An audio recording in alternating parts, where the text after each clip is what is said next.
Okay, awesome. You have a multi-disk and you're looking to display it as a single item in ESDE. So there are two options to do this today. The first is a file format called .m3u. Now .m3u is awesome, but it does require your emulator to support that extension. So I'm going to show you how to check that in a moment. The second option you could try is to use ESD's native functionality for directories interpreted as files. And this amounts to essentially taking all of your game files, putting them into a single folder, and I'll show you how to do that as well. But of these two options, I'd recommend .m3u if your emulator supports it. The reason for that is twofold. First, it creates a single entry in ESDE, which is kind of what we're looking for. And the second is that it makes switching disks really easy in the emulators that support it. It essentially creates a list of the available disks so that when you need to switch to another, you don't have to search for it. So it's kind of the best of both worlds. So to use M3U files, your emulator needs to support M3U files.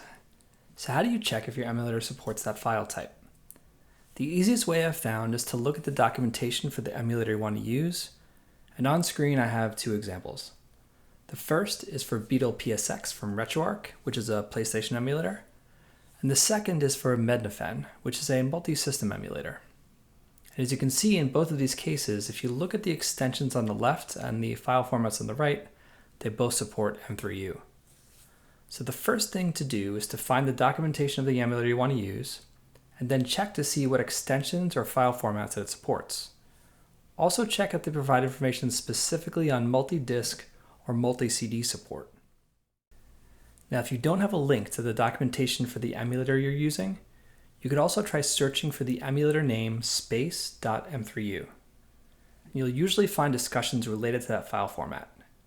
If those discussions point to the fact that it's supported, then you're also probably good to go. So with the information you have now, this will be your final choice on your adventure. Does your emulator support .m3u files? If the answer is yes, then click yes, and we'll walk you through how to set up .m3u files. If the answer is no, don't worry. Click no, and we'll show you a way to handle that as well.